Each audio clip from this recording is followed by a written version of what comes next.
ដើម្បីដោះស្រាយការខ្វះខាតឈាមនៅគ្រប់ប្រទេសទាំងអស់ការយកចិត្តទុកដាក់និងការចូលរួមពីមនុស្សគ្រប់គ្នាគឺជារឿងចាំបាច់ណាស់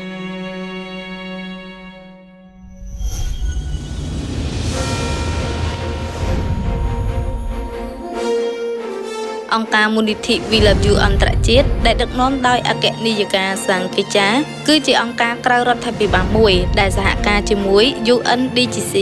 បាននឹងកំពុងអនុវត្តចលនាបរិច្ចាគឈាមបន្តគ្នាទូទាំងពិភពលោកដើម្បីផ្សព្វផ្សាយចលនានៃការចែករំលែកជីវិតដ៏មានតម្លៃ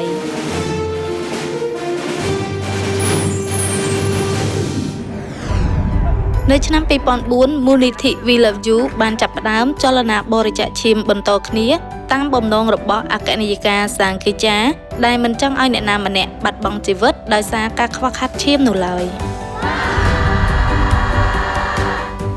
សកម្មភាពនៃសេចក្តីស្រឡាញ់នេះបានរីកសុះសាយជាបន្តបន្ទាប់ហើយបច្ចុប្បន្នកំពុងត្រូវបានអនុវត្តនៅក្នុង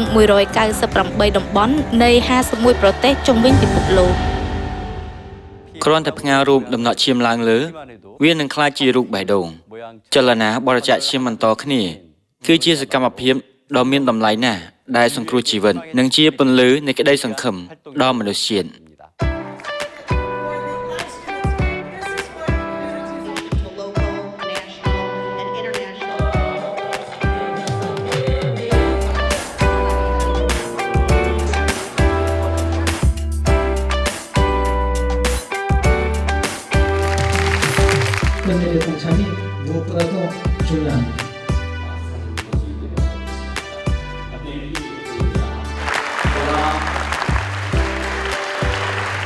រឿងមួយដែលខ្ញុំចង់បន្ថែមជាពិសេស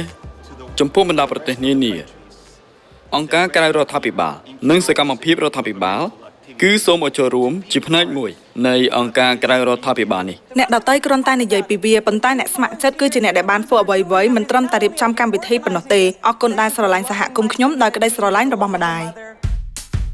ចលនាបរិច្ចាគឈាមដែលហួសពីជាតិសាសន៍និងវប្បធម៌ត្រូវបានអនុវត្តយ៉ាងសកម្មមិនត្រឹមតែនៅក្នុងប្រទេសដែលមានអត្រាបរិច្ចាគឈាមទាបប៉ុណ្ណោះទេប៉ុន្តែក៏នៅក្នុងតំបន់ដែលមានការយល់ឃើញអវិជ្ជមានចំពោះការបរិច្ចាគឈាមផងដែរ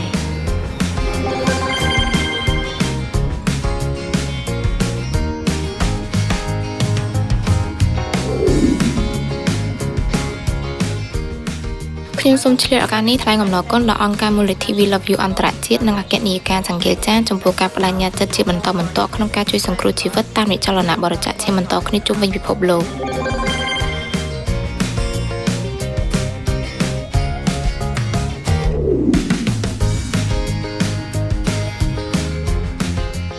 មូលហេតុដែលខ្ញុំមកទីនេះគឺដើម្បីចូលរួមបរិច្ចាគឈាមគឺព្រោះតាមពិតតាមរយៈការបរិច្ចាគឈាមនេះជាវិធីតែមួយគត់ដែលអាចជួយសង្គ្រោះជីវិតមនុស្សរងគ្រោះដោយសារការខ្វះខាតមានការខ្វះខាតអ្នកបរិច្ចាគឈាមជាច្រើននៅជុំវិញពិភពលោក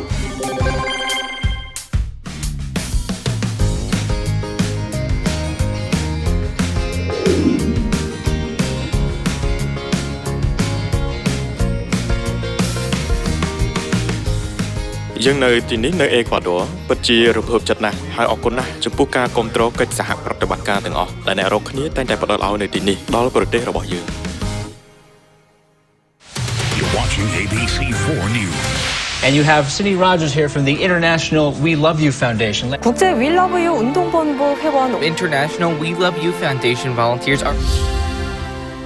ចលនាបរិច្ចាគឈាមបន្តគ្នាទូទាំងពិភពលោករបស់អគ្គនាយិកាសាំងគីចាត្រូវបានចាក់ផ្សាយតាមប្រព័ន្ធផ្សព្វផ្សាយជាច្រើនប្រទេសហើយក៏ទទួលបានការកោតសរសើរនិងការគាំទ្រជាខ្លាំងពីអង្គការនានានិងប្រទេសជាច្រើនផងដែរ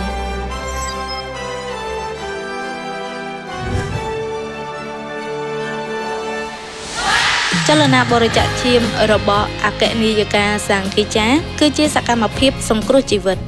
អង្គការមូលនិធិ We Love You អន្តរជាតិនឹងបន្តបោះជំហានកាន់តែធំជាងមុនដោយក្តីស្រឡាញ់ចំពោះសុភមង្គលរបស់មនុស្សជាតិ 7,000 លាននាក់